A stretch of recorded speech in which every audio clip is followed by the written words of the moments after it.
Does the medical profession discriminate against Jews? There's a legal profession. I mean, that was once a problem. That's why Jewish law firms are created, because they couldn't get into the white shoe WASP law firms. Does that exist anymore? So this is just completely and totally ridiculous to talk about anti-Semitism in the United States. Welcome to Greybush Middle East Productions.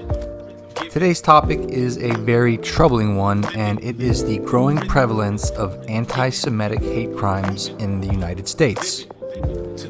And the reason I wanted to touch upon this subject is because of a YouTube short that I saw featuring two well-known Israel bashers and Hamas supporters, Norman Finkelstein and Robinson Erhardt.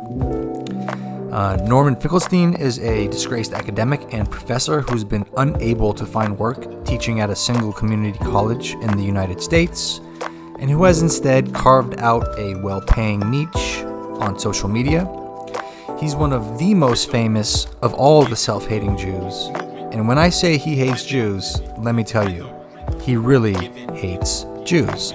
He's 100% pro-Hamas, he's 100% pro-Hezbollah, and he refers to them as noble and courageous freedom fighters, and argues that they did everything within their ability to avoid civilian casualties, while simultaneously he paints a picture of Israel as being Sodom and Gomorrah, quite the opposite of Hamas and Hezbollah.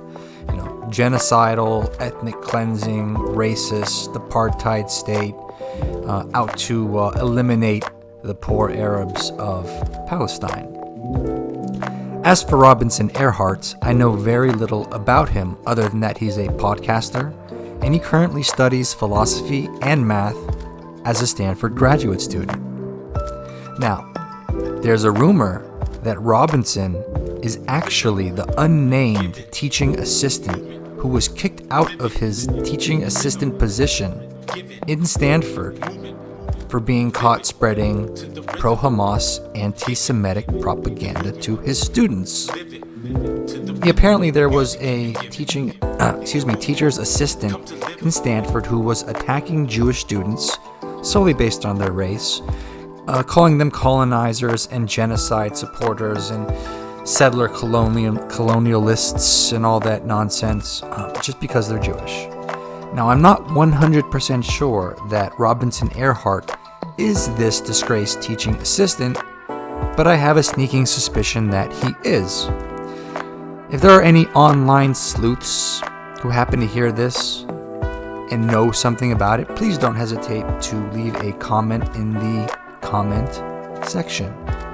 So the YouTube short that I'm talking about is a clear anti-Semitic hit piece created to obscure, hide, and deny that anti-Semitism is a real thing in the United States.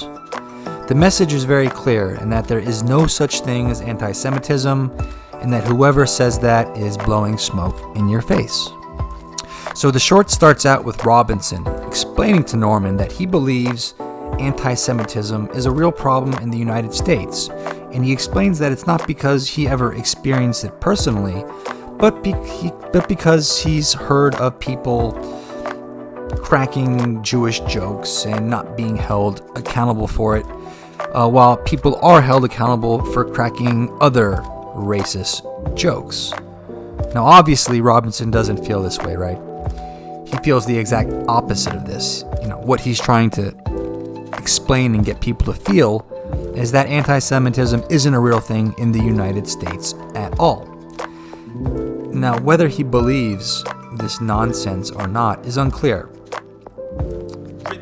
I'm of the belief personally that he is intentionally spreading hate and lies and anti-Semitism for the simple fact that he's not stupid, okay? This guy studies advanced math and philosophy at Stanford. He's obviously a very intelligent human being. So I don't think he's just, mistaken or misled or ill-informed on the subject of anti-Semitism in the United States, because, anybody with remedial research skills could jump onto Google or ChatGPT and do a search for FBI anti-Semitism statistics or ADL anti-Semitism statistics. And if you were to do that, you would find that, big surprise, anti-Semitism is real.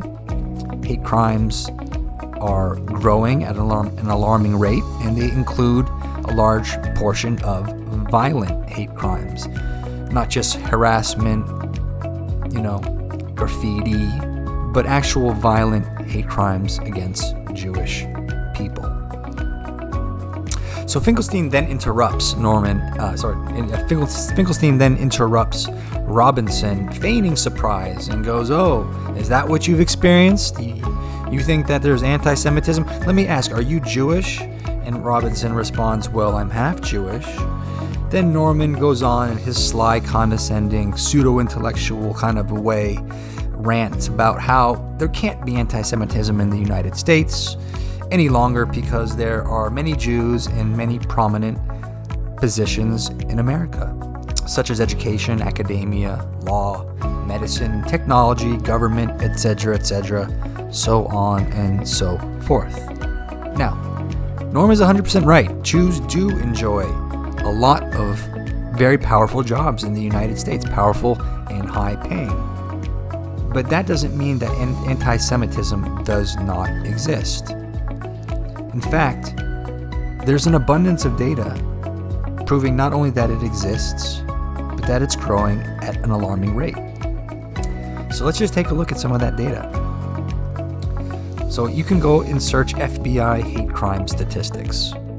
The FBI's annual hate crime reports have shown a significant rise in anti-Semitic incidents. In 2021, for example, Jewish Americans were the most targeted religious group, with more than 60% of all reported religious hate crimes being directed at Jews. Despite Jews making up only about 2% of the U.S. population, they're still getting 60% of all reported religious hate crimes. In 2022, these numbers remain high, and in 2024, even higher, reflecting a continuing upward trend of anti-Semitism in the United States. Now, you could also look up the ADL, the Anti-Defamation League. So the ADL reports that there's, guess what, a lot of anti-Semitism. The ADL tracks anti-Semitic incidents through its audit of anti-Semitic incidents, in which it includes incidents such as harassment, vandalism, and assaults. According to the ADL, 2021 saw the highest number of anti-Semitic incidents since they began tracking this data in the 1970s, with a nearly 35% increase from previous years. In 2022, anti-Semitic incidents remain disturbingly high, with a sharp increase in violent attacks against Jews. Now, moving forward to 2024, that number has consistently increased at an alarming rate. In 2024, there have been well over 3,000 anti-Semitic hate crimes committed against Jews alone in 1 year. Over 3,000. Okay? And the majority of anti-Semitic hate crimes, sure, they involve harassment, vandalism, threats, defacing synagogues, breaking windows at synagogues, distributing hate materials. However, what's notable is the rise in the more violent attacks against Jewish individuals, including shootings, physical assaults, gang beatings, and even rape, often fueled by conspiracy theories and extremist ideologies such as those pushed by Finkelstein and Robinson Erhardt. And you have to consider what the internet and social media is doing to foment this hatred. The rise of anti-Semitic hate speech and conspiracy theories on social media platforms contributes greatly to an overall increase in anti-Semitism. The spread of misinformation, often through online groups and YouTube shorts, has helped fuel real-world violence against the Jews. So please, people, when you're watching these online shorts of people like Norman Finkelstein and Robinson Erhardt, listen to them with a grain of salt. At best, they're entertainment. At worst, they're racist bigots spreading anti-Semitic hatred. And if you listened this long to this boring speech I've given, please do stick around a little bit longer and watch the video I spoke about. That's right, I got it for you to watch with your own eyes and see if you think that I gave an accurate analysis. If you did, please let me know. If you think I misinterpreted it, also, please let me know. Thanks again. I think it's pretty undeniable, at least from my own experience, that there is very rampant anti-Semitism in the United States, at least. That's your experience? That has been my experience. Are you Jewish? I'm half Jewish, but it's not necessarily that it's directed at me, but people growing up, slurs against other races aren't tolerated, but slurs against Jews I would hear pretty regularly, or lots of Jew jokes where you wouldn't be able to make black jokes. I don't agree with that at all. First of all, there was an era in which one calculated anti-Semitism not by a person's thoughts, because you can't control a person's thoughts, and even you can't control your thoughts. And even you probably can't figure out what's your quote-unquote real motive for whatever you do. Are you interviewing me now because of a sincere inquiry into the life of the mind? Or does it have an egotistical component? Or does it go back to something your mother said when you were 5 years old? You know, the human psyche is very complicated. And it's not susceptible to easy analysis or control. So there was an era where nobody ever thought about those things. When you talked about anti-Semitism, it meant, does it affect your job opportunities? Does it affect your access to certain institutions of higher education? Does it affect where you're going to live? Does it affect negatively your interactions with the law? That's what anti-Semitism meant. They were quantifiable, palpable, lucid expressions of this phobia, whatever you want to call anti-Semitism, okay? By that reckoning, can you name me a place in the United States where a Jew will have trouble purchasing a home or renting an apartment? Name me one place, I'd be curious. Can you name me one university, one college, one, in the whole United States, where a Jew would have trouble getting in because he or she was Jewish? One. Could you name me one profession? Does the medical profession discriminate against Jews? There's a legal profession. I mean, that was once a problem. That's why Jewish law firms are created, because they couldn't get into the white shoe WASP law firms. Does that exist anymore? So this is just completely and totally ridiculous to talk about anti-Semitism in the United States.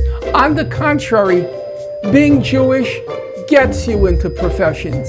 It's an asset in our society. In publishing, being Jewish makes a big difference. You know what they used to call the New York Review of a book? They called it the New York Review of each other's books, and they were all Jewish. A new report says incidents of anti-Semitism in Texas have nearly doubled in the last few years. There's been a spike in incidents after the October 7th Hamas attack on Israel. Daniel Perlot tells us a state commission is recommending steps on how to address it. What's happening in Texas is mirrored by what's happening around the world. A new report from the Texas Holocaust, Genocide, and Anti-Semitism Advisory Commission says anti-Semitic incidents in Texas have become more frequent and more extreme. We're incredibly concerned about the rise of anti-Semitism. According to the Secure Community Network, the number of incidents has gone from the single digits in 2019 to 187 in 2023 and 138 through September. Anti-Semitism is the oldest form of hate. It's been happening for centuries. The Commission's Executive Director, Joy Nathan, says the surge is driven by anti-Israel sentiment associated with the war, but it often veers beyond just criticism of Israel and into hate against Jewish people. Particularly what's going on college campuses, that students feel alienated, they feel discriminated against. The study cites several anti-Semitic incidents involving vulgar and hateful language and graffiti at schools, and anti-Semitic flyers found in Austin this summer.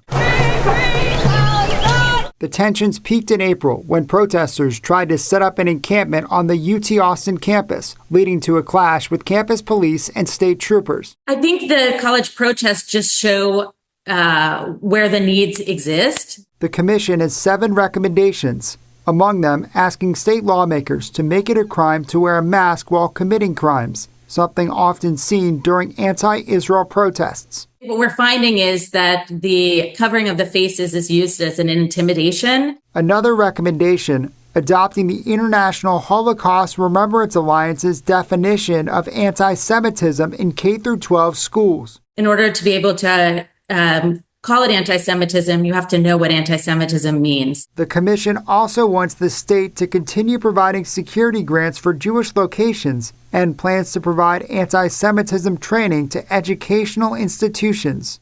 Our hope is that through these recommendations in the next couple of years, we'll see progress and change. So far, Nathan says Texas has been a leader in fighting back against anti-Semitism, but there's more work to do to eradicate the hate. So thanks for watching. Don't forget to like and subscribe, and tune in next time when I have another one of these lined up. Thanks so much.